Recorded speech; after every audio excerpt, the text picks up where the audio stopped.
13 अप्रैल 1919 ये वो काला दिन है जब जालियांवाला बाग में रॉलेट एक्ट के विरोध में बैठे हजारों लोग, जो अधिकांश सरदार और सरदारनी थे, जिनमें बच्चे और बूढ़े थे, उन पर अंधाधुंध गोलियां चलाई गई थी।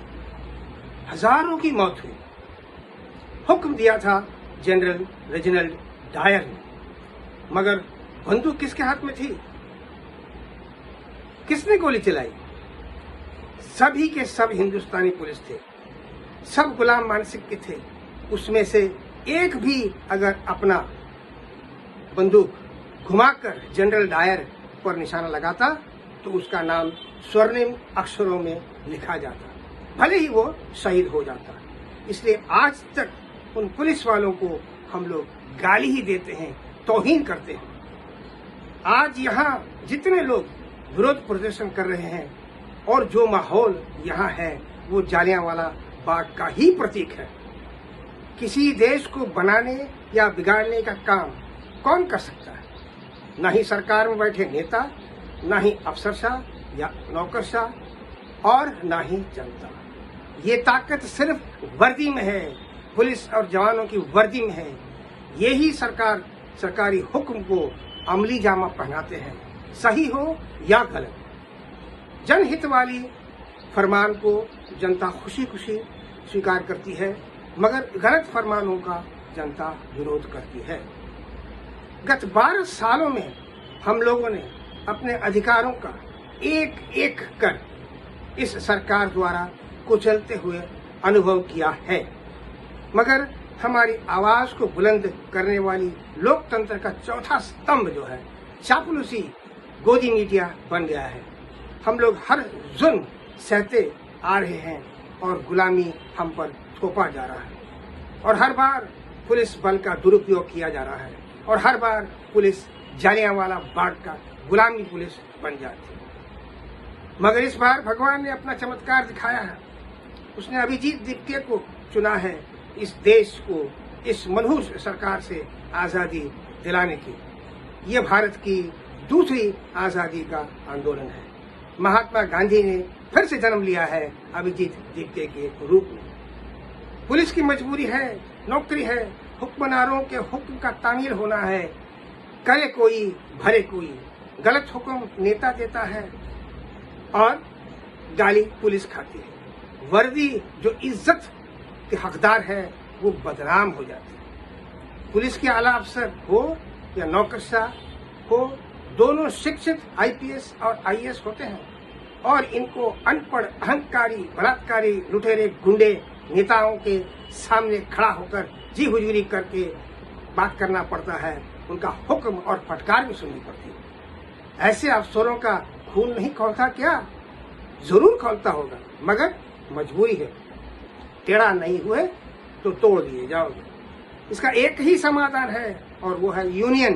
पुलिस और आर्मी में यूनियन होना बहुत जरूरी है, और इसको लागू करना पड़ेगा, ताकि पुलिस, आईपीएस और आईएएस अपनी गरिमा को लूटने न दे। पुलिस में एसपी या कमिश्नर या आईजी जब इन नेताओं के भाड़े के टट्टू गुंडों को, बलात्कारियों को, तड़ीपारों को पकड़ कर लेके आते हैं और थाने में रखते हैं, उस वक्त या तो कोई नेता फोन करता है या तो खुद आकर के उनको छुड़ा कर ले जाता है। ये कितनी बड़ी शर्मिंदगी हो जाती है, तौहीन महसूस करते हैं ये पुलिस। इतना में एक सिंघम बन करके पकड़ कर लेकर आए और मजबूर होकर के उनको छोड़ना पड़ता है। ये इसलिए हो रहा है कि पुलिस में कोई एकता नहीं है। पुलिस वाले डट कर नेता का विरोध नहीं कर सकते। इस मनहूस सिस्टम को बदलना होगा। हमारी उम्र धीरे धीरे क्रमशः बढ़ती है, मगर जिंदगी में बदलाव हमेशा झटके से आते हैं।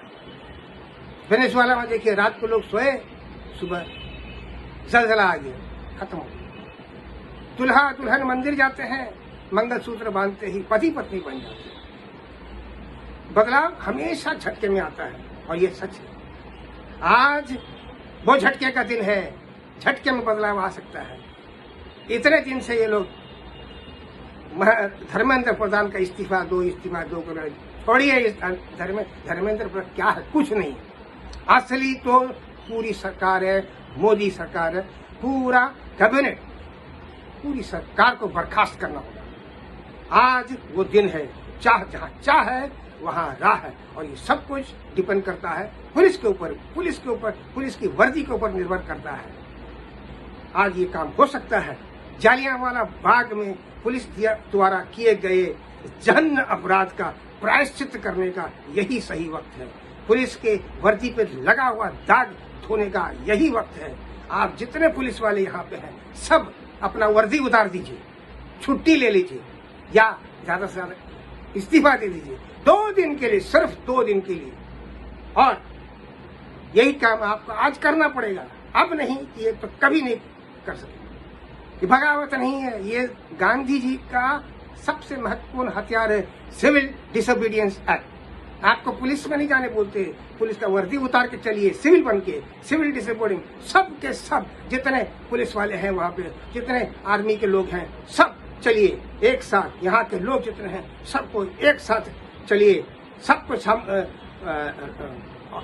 एक साथ राष्ट्रपति भवन चलिए, वहाँ राष्ट्रपति भवन का महामहिम राष्ट्रपति का घेराव कीजिए, वहीं पे डटे रहिए, अड़े रहिए, और उनको बुलाकर उनसे इस सरकार को बर्खास्त करने बोलिए। आज तक पुलिस के वर्दी के पीछे ये नेता लोग छुप करके, उनके आड़ में छुप करके इतना गुंडागर्दी तांडव मचाते आ रहे हैं। ये कवच हट गया तो ये ऊंट पहाड़ के नीचे आ जाएंगे, सब सुधर जाएंगे। इनकी जितनी अकड़ है ना, सब सुधर जाएगा। इसे बगावत का नाम मत दीजिए। सिविल डिसोबीडियंस मूवमेंट है। महामहिम राष्ट्रपति को घेराव कीजिए और उनको कहिए कि अविलंब इस सरकार को वो बर्खास्त करे। उन्होंने न्योता दे करके सरकार को बनाया, उन्हीं को बोलिए सरकार को बर्खास्त करने के लिए। उनको करना पड़ेगा, जैसे बांग्लादेश में किया गया था। प्रोफेसर यूनुस को ला करके उनको कार्यवाही भार संभालने के लिए उनको इंटरिम प्रेसिडेंट बनाया गया था।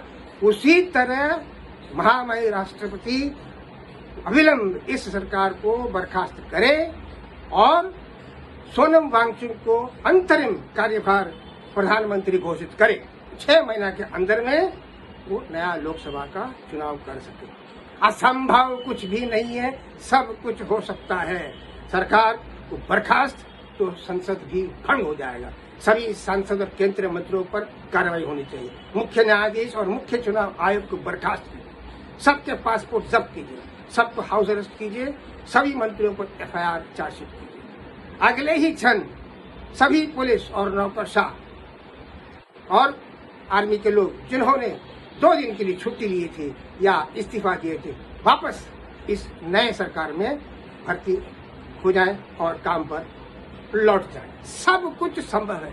और नया सरकार संभालते ही सोनम वांगचुक की जो नया सरकार है, वो उसको देश के लोगों को, जनता को कुछ तोहफा तुरंत देना चाहिए। जैसे कि रसोई गैस का दाम 500 रुपया और कमर्शियल गैस 900 रुपया कर दिया जाए। पेट्रोल डीजल के दाम को 60 रुपया और 50 रुपया डीजल किया जाए। एथेनॉल पर पूरी बैन लगा दी जाए। मोबाइल रिचार्ज 30 दिनों का 90 रुपया रखें और हर सामान की कीमत में 30% कटौती की। 2nd क्लास स्लीपर ट्रेन का 12 डिब्बा बनाइए। आज 5-6 डिब्बा में लोग भेड़ बकरी से जाते हैं।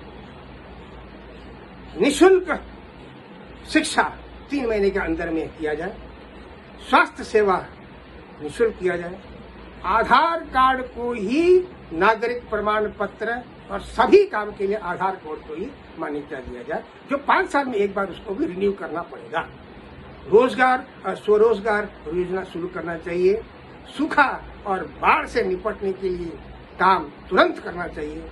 पर्यावरण, जल, जंगल, जमीन की रक्षा करनी चाहिए। ये सब अगर आप तुरंत कर देते हैं, नया सरकार ये कर सकता है, दिवाली, देश में दिवाली तुरंत आ सकती है। और ये काम कल परसों तरसों नहीं होगा, आज ही रात को कीजिए। सब आज पुलिस वाले और जवान जितने हैं और जंतर मंतर में जितने लोग बैठे हुए हैं, सबको चलिए, सीधा चलिए राष्ट्रपति भवन। वो राष्ट्रपति का घेराव करते हैं, घेराव करके राष्ट्रपति से एक काम करवाते हैं। जय हिंद।